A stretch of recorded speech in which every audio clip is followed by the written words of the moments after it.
sendi kesleo atau nyeri atau saraf kejepit, tulang yang dislokasi kita lakukan. Sampai sekarang pun masih harum namanya kan. Kita pengen kayak dia Pak. Khairin nas anfa'uhul linnas. Sebaik-baiknya manusia adalah bermanfaat bagi orang lain. Itu yang kita pentingin Pak sekarang.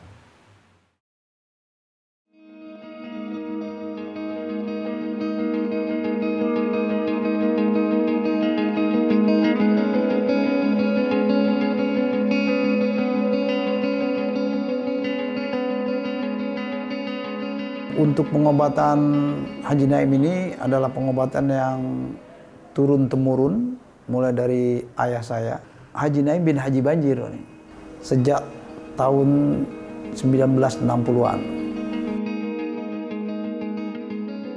Kalau beliau itu orangnya senang belajar, senang tirakat, ilmu-ilmu pengobatan, semua ilmu pengobatan beliau pelajari. Beliau gurunya ada di Jawa Timur, Cimande, ada di Banten. Untuk tirakatnya, beliau biasa ke rumah Habib Kuitang, terus Habib Keramat Luar Batang, gitu. Sampai ke Bekasi itu ada juga guru beliau tuh. Jadi beliau combine tuh antara ilmu-ilmu tersebut sehingga diramu jadi pengobatan patah tulang Haji Naim. Ganti 16.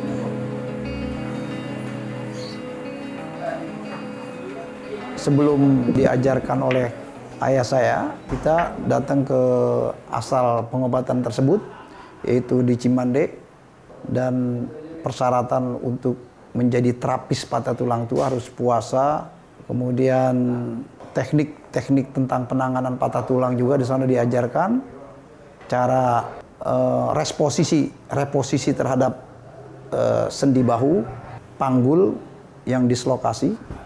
Jadi beberapa kali kita diajarkan oleh orang tua kami, itu kita sudah bisa nangani pasien. Jadi talenta itu benar-benar kuat.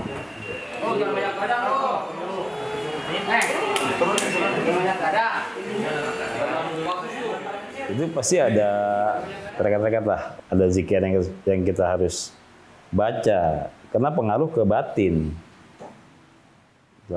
Takutnya dikala kita ngurut, ego timbul, sombong akhirnya kan, karena bisa ngobain orang, itu yang kita takutin. Dulu tuh kan orang anggap sebelah mata profesi ngurut tuh. Tukang urut namanya, apa sih kerjanya tukang urut? Ngurut biasa, kayak pijat-pijat, pegal-pegal. Tapi kan itu zaman, pengetahuan mulai banyak, terus juga orang-orang berpikir dokter sekian, tarif juga, harga juga pengaruh kan. Akhirnya kita terjun ke sini bukan ini ya, bukan kemauan juga sebenarnya mah. Awalnya nggak mau sama sekali. Kita kuliah kok, kita kerja kok. Semua kerja dulu nih. Sini yang tapi semua pasti kerja dulu, baru panggilan keluarga supaya kita praktek gitu. Siapa lagi emang nerusin kalau bukan kita?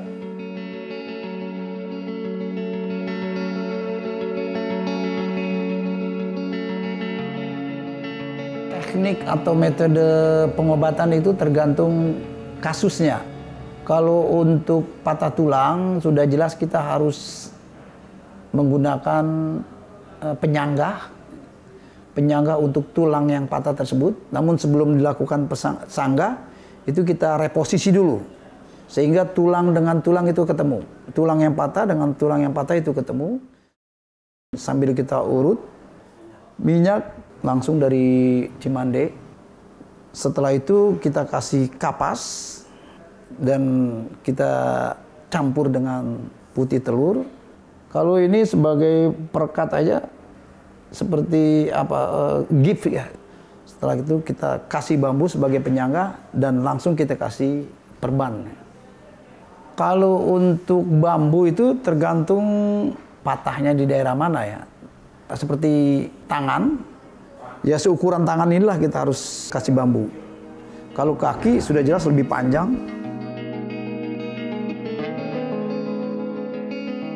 Yang parah sekali itu patah di daerah pangkal paha. Itu kita anggap berat tuh. Karena pasien tersebut harus diam. Di tempat tidur nggak boleh bergerak. Kan tulang harus gini dulu. Dia selama 40 hari dia mulai bagus tuh. Tapi kalau pangkal paha, ini kan susah dia mau pipis atau harus bergerak juga. Kalau usia yang anak-anak, bayi sampai dengan dewasa lah ya, itu lebih cepat penyambungannya. Belum sampai 40 hari sudah bisa dibuka dan sudah nyambung ya. Tapi kalau sudah makin tua dia susah untuk penyambungannya, agak lambat. Di samping patah tulang dan juga ada komplikasi dengan penyakit lain seperti kencing manis itu agak lama.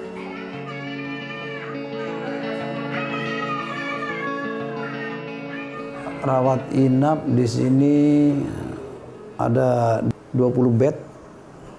Kita nggak paksakan dia mau nginep, tergantung pasiennya. Kita di sini kan ada dokternya juga untuk pemberian obat, baik injeksi, kalau emang dia perlu antibiotik.